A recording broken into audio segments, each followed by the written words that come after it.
Hello students, how are you? હું આશા રાખું છું કે તમે મજામાં છો. તો ચાલો આજે આપણે ઇંગ્લિશ ટેક્સ્ટબુકમાંથી એક નવો ટોપિક શીખીશું. તો સ્ટુડન્ટ્સ, આજે આપણે પોએમ નંબર 3 ગ્રોઈંગ એટલે કે એને ગુજરાતીમાં અર્થ થાય યુવાનીના ઉંમરે. તો આ પોએમ આજે આપણે શીખીશું. એ કવિતાની અંદર એવા યુવાનની વાત આપવામાં આવી છે કે જે પોતે હવે જીવનના નાના મોટા યુદ્ધો ખેલવા માટે અને મુશ્કેલીઓ પર વિજય મેળવવા માટે જઈ રહ્યો છે, અથવા તો એવી રીતે દુનિયામાં આગળ વધવા માંગે છે પોતે પોતાના પગ પર ઊભો રહીને. અને એ યુવાનને જાણે હવે પાંખો ફૂટી છે અને હવે એ ઉડવા માંગે છે, અને એ યુવાન એવું કહી રહ્યો છે કે મારી જીત જ્યાં પણ પડી હશે ત્યાંથી હું એને આંચકી લઈશ. અને એ જ્યારે પોતાની જીત આંચકી લેવા માટે, મુશ્કેલીઓ પર વિજય મેળવવા માટે આગળ વધી રહ્યો છે, ત્યારે એની માતા પાસે શુભેચ્છા માંગે છે. અને એની માતાને કહે છે કે તું દુઃખી ન થઈશ, રડીશ નહીં, પણ મને તું ખાલી આગળ વધવા માટેની શુભેચ્છાઓ આપ. આ જે એવો યુવાન છે કે જેને ખબર છે કે હું જે જગ્યાએ આગળ વધી રહ્યો છું એ જીવનમાં જોખમો છે, ભય છે, મુશ્કેલીઓ છે, પણ એમ કે છે કે મારે એ બધાને જોવા છે, મારે સ્પર્શ કરવા છે અને મારે સાંભળવા છે. અને એ યુવાન એમ કે છે કે મને જે ખુશીઓ મળશે આગળ વધતા, એ ખુશીઓને હું મારી જાતે માણીશ, અને જો મને દુઃખ મળશે તો એ દુઃખને પણ હું મારી જાતે જ દૂર કરીશ. આમ એ યુવાન પોતાના પગ પર ઊભો રહીને આગળ વધવા માંગે છે.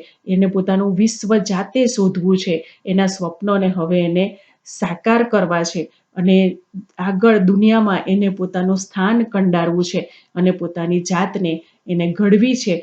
અને એ મુસાફરીમાં એ આગળ વધવા માંગે છે. અને એ દરેક સમય દરમિયાન તેની માતાને કહે છે કે હું તને ચાહતો જ રહીશ, હું જ્યાં પણ હોઈશ અને ગમે તે પરિસ્થિતિમાં હોઈશ, પણ હું તને ચાહતો રહીશ. તો આવો આપણે આ કવિતાને ડિટેલમાં શીખીએ. અહીંયા પોએમ આપેલી છે, ધ્યાનથી સાંભળશો. Growing. I am leaving now to slay the foe, fight the battles high and low. I am leaving, mother, hear me go. Please wish me luck today. I have grown my wings, I want to fly. Seize my victories where they lie. I am going, mom, but please don't cry. Just let me find my way. I want to see and touch and hear. Though there are dangers, there are fears. I will smile my smiles and dry my tears. Please let me speak my say. I am off to find my world, my dreams. Cow my needs, sew my seams. Remember, as I sell my streams, I will love you all the way. અને એના જે poet છે એનું નામ છે brook મ્યુલર. તો આપણે કવિતાની દરેક કડીને ડિટેલમાં શીખીએ એ પહેલાં એના ડિફિકલ્ટ વર્ડ્સ જે આપેલા છે તેની પર નજર કરી લઈએ. ટુ લીવ એટલે જવું અથવા છોડી જવું. ટુ સ્લે એટલે ના પર વિજય મેળવવો. ફો એટલે દુશ્મન, પણ આ પોએમની અંદર ફોનો અર્થ આપણે મુશ્કેલી કરીશું. ટુ ફાઇટ એટલે લડવું. બેટલ એટલે યુદ્ધ. ટુ વિશ એટલે ઈચ્છવું. વિંગ્સ એટલે પાંખો. ટુ સીઝ એટલે આંચકી લેવું અથવા તો પડાવી લેવું. અને વિક્ટરી એટલે વિજય. I am leaving now to slay the foe. To leave એટલે છોડીને જવું, એટલે યુવાન કહી રહ્યો છે કે હું હવે જઈ રહ્યો છું. ટુ સ્લે ધ ફો, સ્લે એટલે વિજય મેળવવા, અને ફો એટલે મુશ્કેલીઓ. તો હું મુશ્કેલીઓ પર વિજય મેળવવા માટે હવે જઈ રહ્યો છું. Fight the battles high and low, battle એટલે યુદ્ધો, અને હું નાના મોટા યુદ્ધો લડવા માટે જઈ રહ્યો છું. હાઈ એન્ડ લો એટલે નાના મોટા, ફાઇટ એટલે લડવું. નાના મોટા યુદ્ધો લડવા માટે જઈ રહ્યો છું. પણ એટલે અહીંયા યુદ્ધો લડવાની વાત છે એટલે સરહદ પર થનાર યુદ્ધોની વાત નથી, પણ જીવનમાં આવતી મુશ્કેલીઓ અને તકલીફો રૂપી યુદ્ધોની વાત કરવામાં આવી છે.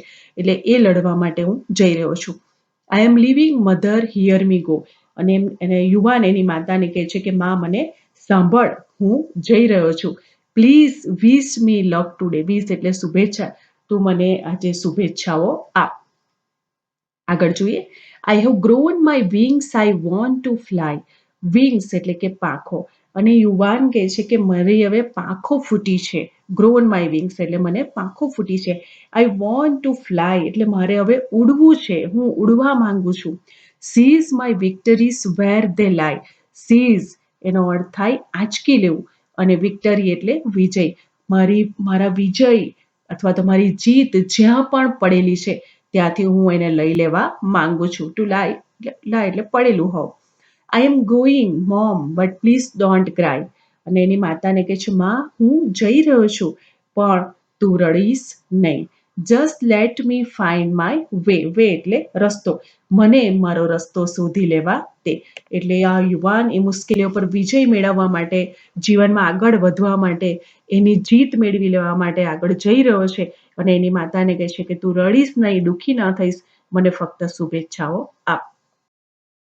આગળની કડી જોઈએ એ પહેલા આના અઘરા શબ્દો પણ જોઈ લે. ડેન્જર એટલે ભય અથવા જોખમ. ફિયર એટલે ભય અથવા ડર. ટુ ડ્રાય એટલે સૂકવવું. ટીયર એટલે આંસુ. વર્લ્ડ દુનિયા. ડ્રીમ એટલે સ્વપ્ન. ટુ કાવ અ નીચ એટલે સ્થાન કંડારવું. ટુ સ્યુ સીમ્સ એટલે જાતને ઘડવી. ટુ સેલ એટલે મુસાફરી કરવી. હવે એની કડી જોઈએ આપણે. I want to see and touch and hear. એ જુવાન એમ કહે છે કે મારે એ જે બધા યુદ્ધો જે છે તેને મારે હવે જોવા છે, એને સ્પર્શ કરવા છે અને એને સાંભળવા છે. ધો they are dangers there are fierce. Danger એટલે ભય અને જોખમ, અને ફિયર એટલે ડર.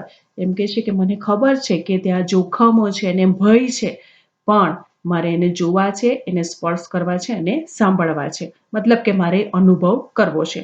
I will smile my smiles and dry my tears. Dry એટલે સૂકવવું અને ટીયર્સ એટલે આંસુઓ. તેમ કહે છે કે હું મને જે ખુશીઓ મળશે એને જાતે જ માણીશ, અને મને જો દુઃખ પડશે તો મારા આંસુઓને પણ હું જાતે જ લૂછીશ. Please let me speak my say. અને એની માતાને એમ કહે છે કે કૃપા કરીને મારે જે કહેવું છે તે મને કહેવા દે. આગળ જોઈએ. I am off to find my world my dreams. અને આગળ જતા એમ કહે છે કે મને મારું વિશ્વ શોધવું છે અને મારે મારા સ્વપ્નને સાકાર કરવા છે. ફાઇન્ડ માય વર્લ્ડ એટલે વિશ્વ શોધવાની વાત છે, અને માય ડ્રીમ્સ એટલે સ્વપ્નોને સાકાર કરવાની વાત છે. કાવ માય નીચ સ્યુ માય સીમ્સ. અને એને એમ કહે છે કાવ અનીચ એટલે સ્થાન કંડારવું. મારે મારું સ્થાન કંડારવું છે દુનિયામાં, મારે મારું સ્થાન એક બનાવવું છે ને સુ માય સીમ્સ એટલે મારી જાતને મારે ઘડવી છે. Remember as I cell my streams. અને સેલ એટલે મુસાફરી કરવી. અને એની માતાને કહે છે કે તું યાદ રાખ, મારી આ જે મુસાફરી છે એમાં I will love you all the way. આખી મુસાફરીમાં હું હંમેશા તને ચાહતો જ રહીશ. એટલે જુવાનને પોતાને ખબર છે કે હું જે દુનિયામાં આગળ વધવા જઈ રહ્યો છું ત્યાં જોખમો છે, ભય છે, પણ છતાં પણ એમ કે છે કે મારે એને જોવા છે અને મારે એને અનુભવ કરવો છે. અને મને જો ખુશીઓ મળશે તો હું એ જાતે જ માણીશ, મને જો દુઃખ મળશે તો હું જાતે જ મારા દુઃખને પણ હું દૂર કરીશ. કારણ કે એ જુવાનને હવે દુનિયામાં એને પોતાનું સ્થાન કંડારવું છે, એને પોતાના સ્વપ્નોને સાકાર કરવા છે, એને પોતાની જાતને ઘડવી છે. અને છતાં પણ આ જુવાન કહે છે કે હું આ મુસાફરીમાં ગમે ત્યાં આગળ હોઈશ અને આગળ વધીશ, પણ હંમેશા એની માતાને કહે છે કે હું તને ચાહતો જ રહીશ. આ જે પોએમ છે એની અંદરના જે રાઇમિંગ વર્ડ્સ છે તેની પર આપણે નજર કરીએ. રાઇમિંગ વર્ડ્સ એટલે આગળ આપણે શીખી ગયા છે તે પ્રમાણે કવિતામાં આવતા કડીઓમાં જે છેલ્લા શબ્દો જે છે અને જે સરખા ઉચ્ચારવાળા જે શબ્દો હોય તેને આપણે રાઇમિંગ વર્ડ્સ કહીશું. સરખા ઉચ્ચારવાળા શબ્દો જે કવિતાની લાઈનમાં છેલ્લે આપેલા હોય છે. તો અહીંયા છે ફોનો રાઇમિંગ વર્ડ છે લો. ફ્લાય એની પેર થાય છે લાય. ફિયર્સ નો ટીયર્સ અને ડ્રીમ્સ એનો રાઇમિંગ વર્ડ્સ સરખા ઉચ્ચારવાળો શબ્દ જે આવે છે તે છે સીમ્સ. તો સ્ટુડન્ટ્સ, હું આશા રાખું છું કે તમને આ કાવ્યમાં સમજ પડી હશે. આપણે જે કાવ્ય શીખ્યા ગ્રોઈંગ એ આપણને ઘણું બધું શીખવી જાય છે. ઘણું સરસ મજાનું કાવ્ય છે. એ યુવાન પોતે પગભર થવા માટે દુનિયામાં આગળ વધવા માંગે છે અને પોતાની જે જીવનમાં જે પણ મુશ્કેલીઓ આવશે એના રસ્તામાં તે બધા પર એ વિજય મેળવવા ઈચ્છે છે. કારણ કે એને પોતાની જાતને હવે ઘડવી છે અને એના પોતાના સ્થાનને હવે એને કંડારવું છે. અને આ સમગ્ર સમય દરમિયાન એ પોતાની માતાને કહે છે કે હું હંમેશા તને ચાહતો જ રહીશ, હું જ્યાં પણ હોઈશ ત્યાં. આમાં કાવ્ય આપણને ઘણી બધી શીખ આપી જાય છે. તો અહીંયા જે તમને 3 ક્વેશ્ચન્સ આપેલા છે તેને તમારે તમારી નોટબુકમાં લખી લેવાના છે. Question number 1 is whom is the poet talking to? એટલે પોએટ એટલે કવિ કોની સાથે વાત કરી રહ્યા છે. Number 2, find out a pair of rhyming word from the poem. Dreams એટલે ડ્રીમ્સની પેર તમારે શોધવાની છે રાઇમિંગ વર્ડ. ડ્રીમ્સનો રાઇમિંગ વર્ડ તમારે શોધવાનો છે. Number 3, what is the synonym of terror? Synonym એટલે સમાનાર્થી શબ્દ, ટેરર એટલે ભય અથવા તો ડર. તો ટેરરનો સમાનાર્થી શબ્દ તમારે પોએમમાંથી શોધવાનો છે. આમાં ત્રણેય પ્રશ્નોના જવાબ તમારે તમારી નોટબુકમાં લખી લેવાના છે. Thank you.